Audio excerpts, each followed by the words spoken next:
Hello and welcome back to my channel lovely people. This is Ankita Prasad. So जैसा कि मैंने आपसे कहा था कि मैं आपको अपने नोट्स दिखाऊंगी अगर आप मेरे पुराने वाले वीडियो में कमेंट करेंगे।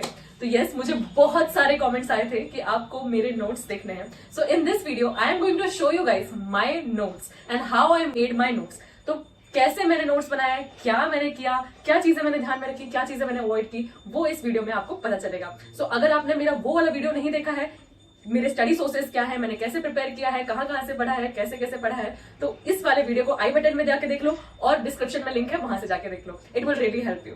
Okay, so those of you who do not know what I am talking about, so hello, I am Ankita Prasad and I have cleared UGC NET December 2023 exam in English literature with 200 marks. So I already told everyone that I made my own notes and studied from that only. तो कैसे मैंने notes बनाया है तो वो आपको इस video में मैं आपको बताऊंगी। ठीक है, तो यहाँ पे मैं आपको कुछ क्लिप्स लगाऊंगी कि कितने सारे कमेंट्स आए मुझे, है ना, कि मुझे अपने नोट्स दिखाओ, हमें अपने नोट्स दिखाओ। कुछ लोगों ने बोला कि हमें दे दो नोट्स। देखिए, मैं आपको दे नहीं सकती, लेकिन अगर आपको आइडिया चाहिए कि कैसे नोट्स बनाते हैं तो आप इस वीडियो को पूरा देखिए। और अगर आपको सच में मेरे ही नोट्स चाहिए तो आप मुझे टेलीग्राम में मैसेज करना, मैं यहाँ पे लिंक डाल दूंगी, आप मुझसे बात कर सकते हैं। ओके, सो स्टार्ट करते हैं कि कैसे मैंने नोट्स बनाए। तो पहली चीज मैं आपको बता दूं कि मैं जब कॉलेज में भी थी, बीए में थी, एमए में थी, इवन जब मैं स्कूल में भी थी, तो मैं हमेशा से इस चीज के लिए काफी फेमस थी कि मेरे नोट्स बहुत अच्छे होते थे। और मैं हमेशा ही अपने जूनियर्स, मेरे से जूनियर्स भी पूछते थे कि आप कैसे लिखते हो एग्जाम टाइम में, जब आप बीए या एमए का सेमेस्टर एग्जाम लिखते हो तो आप कैसे लिखते हो दीदी, कि इतना सारा शीट, मैं 5-5, 6-6 शीट भर देती थी, मेन शीट के अलावा 4-4 शीट लेके मैं लिखती थी। तो क्या लिखती थी, कैसे लिखती थी, इन सब का सीधा सा आंसर है कि मेरे नोट्स बहुत अच्छे होते थे। और जब आपके नोट्स अच्छे होते हैं तो आपके पास कंटेंट बहुत अच्छा होता है, आपका नॉलेज अच्छा होता है, आपका जो कंसेप्ट है वो क्लियर होता है, क्योंकि आपने अपने नोट्स से पढ़ा है। नोट्स आप कैसे बनाते हो, बहुत सारे लोग पूछते थे, तो आप इस वीडियो को जरूर देखिए। नंबर 1, पहले तो आप अगर किसी चीज एग्जाम की तैयारी कर रहे हैं तो आपको सिलेबस पता होना चाहिए। मैं बार बार कहती हूँ, सिलेबस डाउनलोड कर लो, सिलेबस से पढ़ना शुरू करो। मैं आपको दिखाऊंगी भी कि मैंने arpitakarwa.com की बात की थी कि पेपर 2 का सिलेबस आपको वहां से निकालना है, तो मैंने उसे डायरेक्टली अपने कॉपी में पूरा लिख के रख लिया था। तो जैसे मैंने पहले बताया था कि सबसे पहले आप सिलेबस नोट डाउन करके लिखेंगे, और arpitakarwa.com से मैंने पूरा सिलेबस पेपर 2 का ऐसे लिख के रख लिया था। तो आप उसको प्रिंट आउट करा लो या तो लिख के रख लो। तो मैंने पूरा का पूरा arpitakarwa.com से यहाँ पे ऐसे लिख के रख लिया था। ठीक है, तो पहला चीज तो आपको सिलेबस डाउनलोड करना है कि आप जिस भी एग्जाम की तैयारी करें। अगर आप सेमेस्टर एग्जाम की तैयारी करें तो आपके पास सिलेबस हो, अगर आप यूजीसी नेट की तैयारी करें तो आपके पास सिलेबस होगा। कोई भी सब्जेक्ट आपके पास उसका सिलेबस होना चाहिए। ठीक है, क्लियर कट सिलेबस अगर आपके पास होगा तो आपको पता है कि आपको क्या पढ़ना है और क्या छोड़ना है। ठीक है, नंबर 2, मैंने आपसे कहा था कि आपको एक कोचिंग लेनी है। अगर आप लेना चाहते हैं तो ठीक है, नहीं लेना चाहते हैं तो कैसे करें, तो आप क्या करेंगे, यूट्यूब पे टॉपिक वाइज, आपने सिलेबस डाउनलोड किया था, सारे टॉपिक वाइज आप उनके लेक्चर्स देखना शुरू करेंगे, क्योंकि आपके पास एक पूरा का पूरा सिलेबस है, आपको पता है कि क्या क्या पढ़ना है, क्या क्या राइटर्स है, क्या क्या है। आप सिंपली यूट्यूब में जाएंगे, सर्च करेंगे से जॉन डन, ठीक है, मेटाफिजिकल पोएट्री, उसके कितने सारे लेक्चर्स आपको मिल जाएंगे। आप उसके लेक्चर्स देखेंगे और आप अपने खुद के नोट्स बनाएंगे। तो आप ऐसा कर सकते हैं। ठीक है, तो 2 तरह की नोट मेकिंग होती है। एक होता है कि आप डायरेक्टली बुक से पढ़ रहे हैं और अपने नोट्स बना रहे हैं, दूसरा होता है कि आप लेक्चर्स सुन रहे हैं और उसके बाद नोट्स बना रहे हैं। मैं प्रेफर करती थी दूसरा वाला, कि पहले मैं लेक्चर्स देखती थी, उसके बाद मैं अपने नोट, मतलब साथ साथ में नोट्स बनाती थी, एंड मैं अपने नोट्स से पूरा पढ़ती थी और उसके बाद में बुक से रीड करती थी। अगर मैं डायरेक्टली बुक से पढ़ने की कोशिश करती थी तो मुझे ज्यादा टाइम लगता था, क्योंकि मुझे वो कंसेप्ट आता नहीं है। बट अगर आपने उसके वीडियोस देख लिए तो आपको वो कंसेप्ट समझ आ गया, फिर आपने उसके नोट्स बना लिए, शॉर्ट में, ब्रीफ में नोट्स बना लिए, तो आपको वो कंसेप्ट थॉरो हो जाएगा। और उसके बाद जब आप बुक को रीड करते हैं तो वो चीजें, जो बुकिश लैंग्वेज होती है, वो काफी टफ होती है कई बार, तो वो समझना आसान हो जाता है। ठीक है, so this is the process of note making. तो आप कैसे नोट्स बनाएंगे, मैं कैसे बनाती थी, मैं आपको बता रही हूँ। आपको मैं अभी दिखाऊंगी कि मैंने क्या क्या किया है, बट पहले जो ये टिप्स हैं वो ले लो, उसके बाद मैं आपको दिखाऊंगी कि किस तरीके से मैंने बनाया है। तो पहले तो मैंने सिलेबस को लिख लिया, उसके नोट्स बना लिए। ठीक है, सिलेबस के नोट्स बना लिए, वाओ तो मैंने सिलेबस को लिख लिया। ठीक है, दूसरा, नेवर स्टॉप्ड राइटिंग। यस, मेरा हाथ कभी भी नहीं रुकता था। यस, जब मैं कोई लेक्चर देख रही होती थी तो मैं हमेशा कंटिन्यूअसली मेरा हाथ चल रहा होता था। मैं ये अपने जूनियर्स को भी बताती हूँ कि एमए में या बीए में जो है वो मुझसे पूछते हैं कि आप किस तरह से लिखते हो, तो भाई मेरे नोट्स बहुत अच्छे होते थे। और जब आपका नोट्स अच्छा होता है तो आपका कंसेप्ट क्लियर हो जाता है। ठीक है, क्योंकि जब एक टीचर पढ़ा रहा होता है तो वो आपको वो सारी चीजें बता रहा होता है जो उस टॉपिक में, उस चैप्टर में, उस बुक में इंपॉर्टेंट है। ठीक है, तो आपको टीचर पे भरोसा करना पड़ेगा। टीचर जो आपको समझा रहा है वो बार बार नहीं समझा पाएगा। वो जब लेक्चर देने आ रहा है तो आप पीछे बैठ के मोबाइल खेल रहे हैं या कुछ और कर रहे हैं तो कुछ नहीं होने वाला। लेकिन अगर आप उन कंसेप्ट्स को सुनेंगे और उसके नोट्स बनाएंगे तो आपको वो चीजें बहुत ज्यादा फायदा होंगी। ठीक है, तो अगर आप बीए में है, एमए में है, या यूजीसी नेट की तैयारी कर रहे हैं या किसी भी एग्जाम की तैयारी कर रहे हैं, तो स्टार्ट मेकिंग नोट्स। ठीक है, ये तो हो गया कि नोट्स बनाना चाहिए। कैसे बनाती थी, जब लेक्चर सुन रही होती थी चाहे मैं क्लास में बैठी हूँ, चाहे मैं ऑनलाइन लेक्चर दे रही हूँ, मेरा हाथ कंटिन्यूसली चलते रहता था। यस, क्योंकि टीचर आपको वो सारी चीजें बताता है जो एग्जाम पर्सपेक्टिव से इंपॉर्टेंट है, उस टॉपिक में इंपॉर्टेंट है और जो आपको समझने की जरूरत है। फॉर एग्जाम्पल, आपने कोई ऐसा टॉपिक पढ़ना शुरू किया जो आपको बिल्कुल भी नहीं आता है, ठीक है, आपको कुछ भी नहीं आता उसके बारे में, बट जब आपको वो टीचर बता रहा है तो आपको पहले तो उसका कंसेप्ट क्लियर होना चाहिए। तो आप उस कंसेप्ट को सुनेंगे और उसके साथ साथ उसे लिखेंगे ब्रीफ में। आपको सारी चीजें नहीं लिखनी है, और वैसे भी आप उनकी वर्ड टू वर्ड सारी बातें तो लिख नहीं सकते, लेकिन आपको ये मल्टीटास्किंग करना पड़ेगा, ब्रेन और हैंड का कोऑर्डिनेशन होना पड़ेगा उस टाइम पे, तभी कुछ हो सकता है। और बहुत सारे लोग क्या करते हैं कि पहले क्लास में बस बैठ के सुन लेते हैं और फिर घर जाके अपने खुद के नोट्स बनाते हैं या बुक से पढ़ लेंगे, सोचता है। भाई देखो, अगर आप थोड़ा सा मेहनत करोगे तो साथ साथ में नोट्स बना लो, क्योंकि आप जब घर जाके नोट्स बनाने की कोशिश करते हो या घर जाके पढ़ने की कोशिश करते हो तो आधी चीजें आपके दिमाग से निकल गई होती है, ठीक है, और इसीलिए बहुत सारे डाउट्स होते हैं। तो उसी टाइम पे अपने हाथ को चला के थोड़े से नोट्स बना लो, ठीक है, that would make you understand it better, and वो चीजें आपको तुरंत रिटेन होंगी, क्योंकि आप कई बार भूल जाते हैं बाद में जब जाके पढ़ते हैं, तो आप इसे भूलेंगे नहीं, ठीक है। और शॉर्ट में लिखेंगे तो पहले तो आपको अगर कोई कंसेप्ट पढ़ा रहे हैं, जैसे डिकंस्ट्रक्शन है, तो जेक डेरिडा ने आपको डिकंस्ट्रक्शन दिया, क्या होता है डिकंस्ट्रक्शन, आपको कुछ भी नहीं आता, आप एमए में आके पहली बार सुनते हैं कि डिकंस्ट्रक्शन, स्ट्रक्चरलिज्म, ये सारी चीजें होती है, ठीक है। तो आप उस कंसेप्ट को शॉर्ट में, जो सर बता रहे हैं, जो मैम बता रही हैं, उसको आप लिख लेंगे, शॉर्ट में लिखेंगे, ऐसी लैंग्वेज में लिखेंगे जिससे आपको समझ में आए। आपको वो नोट्स किसी को दिखाने थोड़ी है, उसको किसी को बांटने थोड़ी है ना, आप वो नोट्स आपके लिए, आपको समझ में आना चाहिए। तो आप क्या करेंगे, आप अपने वर्ड्स में, मैं तो हिंदी इंग्लिश सारी चीजें मिला के सब कुछ लिख लेती थी, ठीक है, तो आप उस तरीके से आप उसे लिखेंगे, ठीक है, शॉर्ट में वो सारी चीजें लिख लेंगे, पहले उसके कंसेप्ट को लिखेंगे, फिर जिन जिन राइटर्स का नाम सर ने, मैडम ने लिया है, उसे आप लिख के रख लेंगे, ठीक है। अगर आप यूजीसी नेट की कोचिंग ले रहे हैं तो वो ऑब्वियसली आपको बहुत सारे राइटर्स बताते हैं और उनके वर्क्स को याद करना होता है, तो जो राइटर्स उन्होंने मेंशन कर दिए वो तो आपको लिखना ही है, उनके उसके बाद जाके आपको खुद का रिसर्च करना पड़ेगा कि फॉर एग्जाम्पल रेमंड विलियम्स, ठीक है, कल्चरल स्टडीज में रेमंड विलियम्स है, स्टुअर्ट हॉल है, ठीक है, तो इनके वर्क्स बहुत ज्यादा आते हैं। तो आपको क्या करना है कि आपको राइटर ने बता, मतलब आपको टीचर ने बता दिया कि इनके कंसेप्ट्स क्या है, ठीक है, उसके बाद आपको उनके नाम बता दिया। अब आपको क्या करना है, आप घर जाएंगे और उनके बारे में सर्च करेंगे, कुछ और अगर एडिशनल आपको नोट्स मिलते हैं और फैक्ट्स मिलते हैं आप उसे लिखेंगे, उसके बाद आप उनके सारे वर्क्स को एक साथ एक जगह पे लिख के रखेंगे। यस, यही तरीका है यूजीसी नेट के लिए पढ़ने का। आपको सारे वर्क्स याद होने चाहिए, सब याद नहीं होता है, मैं कह रही हूँ, मुझे भी नहीं होता, उसे आप ट्रिक बना के याद करेंगे, ठीक है, उल्टे सीधे टेढ़े मेढ़े जो ट्रिक आता है वो ट्रिक बना के, और अगर उनको कोई प्राइजेस मिले हैं, बुकर प्राइज मिला है, नोबेल प्राइज मिला है, उसे भी आप लिख के रखेंगे।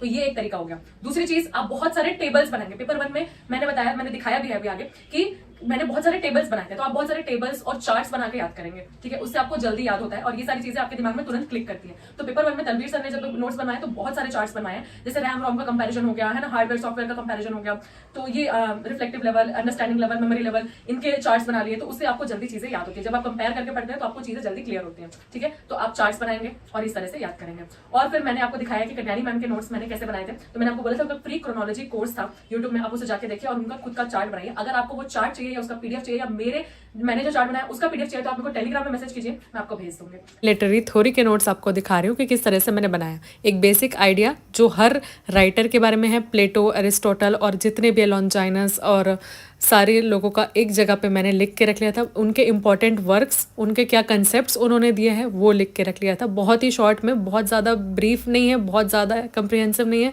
लेकिन इसमें वो सारी चीज़ें आ जाती हैं जो एग्ज़ाम में पूछी जाती हैं, ठीक है। तो इस तरीके से मैंने बनाई।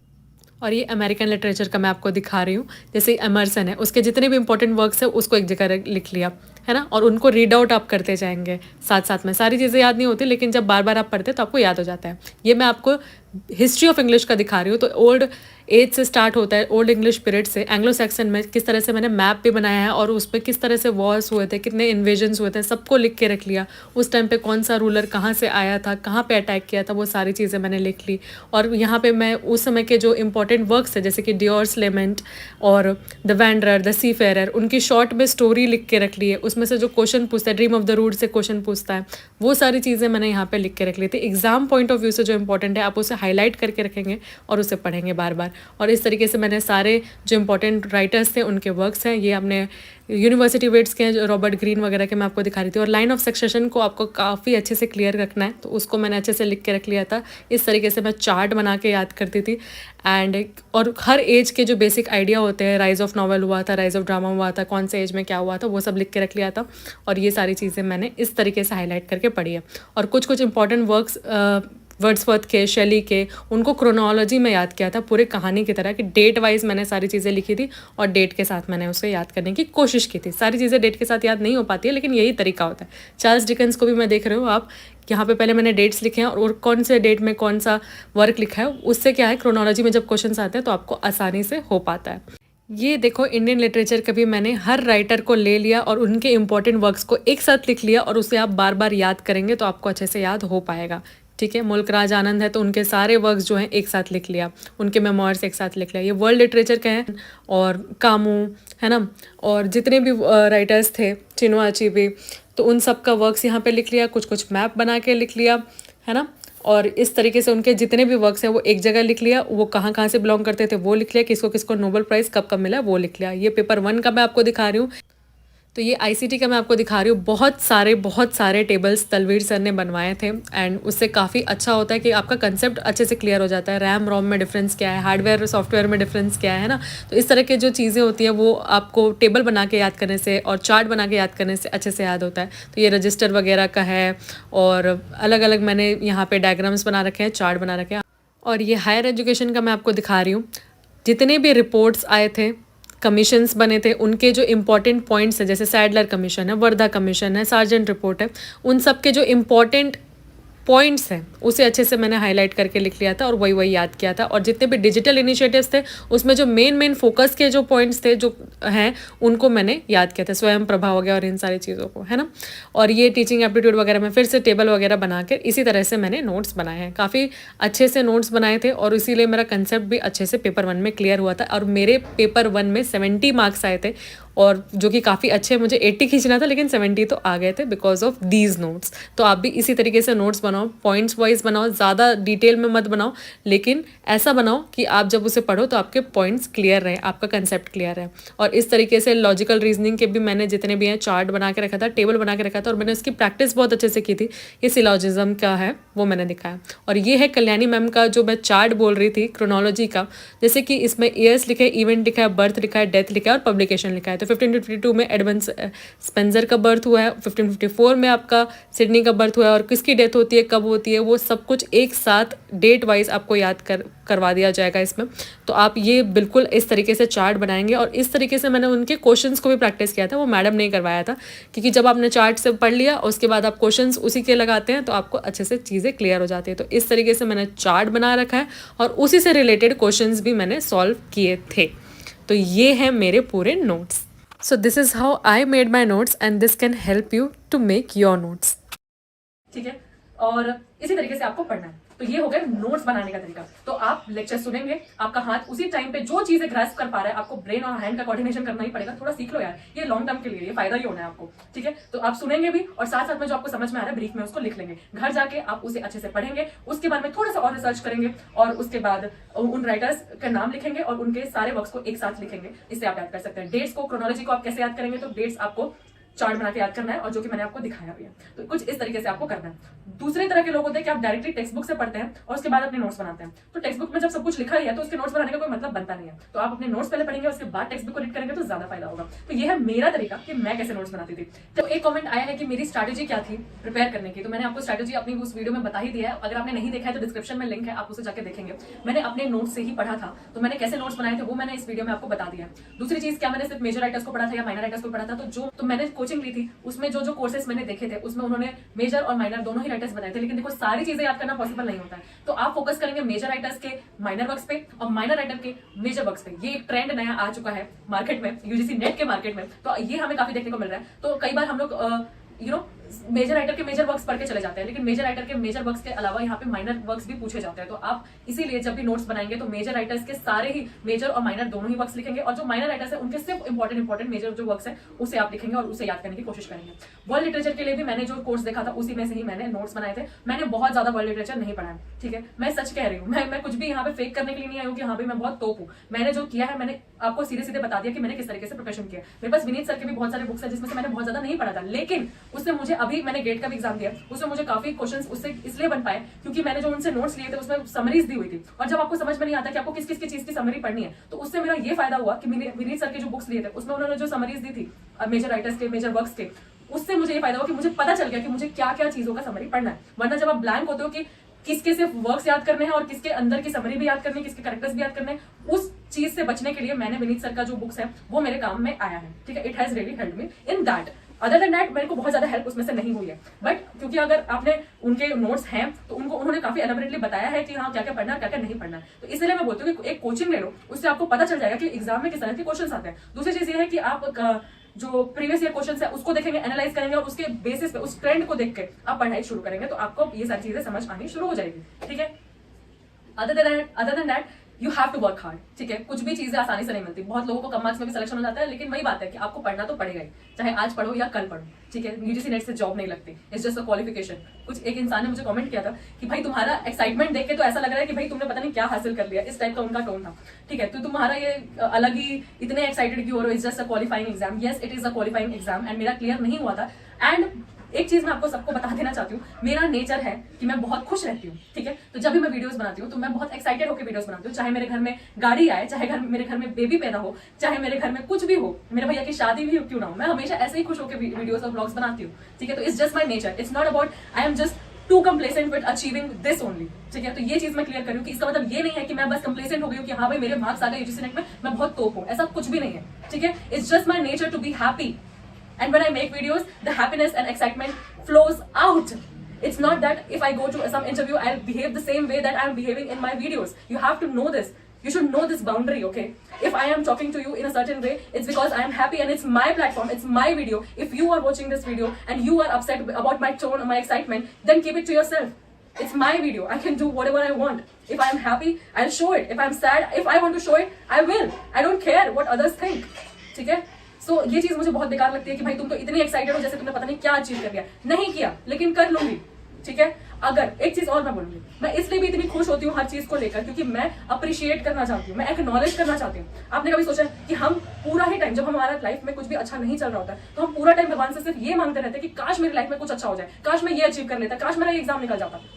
और जब हमारा वो चीज हो जाता है, जब हम वो चीज अचीव कर लेते हैं तो हम इसलिए इतने ज्यादा खुश नहीं हो पाते हैं क्योंकि हमें लगता है कि नजर लग जाएगी या दूसरे लोग क्या सोचेंगे, या तो हम मॉडेस्ट होकर बैठ जाते हैं कि नहीं भाई इतना ज्यादा खुश होने की जरूरत नहीं, इतनी बड़ी कोई चीज नहीं है। भाई you have worked for it and you wanted it desperately once and now that you have gotten it, you should be proud of it, you should be acknowledging it. It's not that you will be boasting about it, but still you should acknowledge it. And if I am acknowledging it and being happy and talking in this excitement, it doesn't mean कि मेरे पास अभी और कोई future goals नहीं है, मेरे पास बहुत सारे गोल्स है और मैं जब जब छोटी छोटी चीजें भी अचीव करूंगी मैं उसे इसी तरीके से पोस्ट करूंगी। It's just the way I am and love to acknowledge things. And अगर आप लॉ ऑफ अट्रैक्शन को थोड़ा सा भी जानते हैं तो अब अगर आप किसी चीज के लिए खुश होते हैं तो वो खुशी आपकी मल्टीप्लाई होती है और भी चीजों में आपकी पॉजिटिविटी आती है, इसलिए मैं खुश रहती हूँ। इसका मतलब ये नहीं है कि भाई हाँ भाई मैं बस कंप्लेसेंट हूँ, ठीक है। I am saying this because I was very upset after seeing that comment. ऐसा नहीं है कि नेगेटिव कमेंट से मुझे बहुत ज्यादा इफेक्ट पड़ता है, बट कुछ चीजें क्लियर करना जरूरी है। अगर आपको कोई चीज कुछ करने के बाद मिलती है तो you should be grateful about it and you should be happy about it. हाँ, ये नहीं करना है कि मैं बोस्ट करूँ कि हाँ मैं तेरे से ज्यादा हूँ, मैं तेरे से कम हूँ, ऐसा कुछ भी मैंने कभी भी नहीं कहा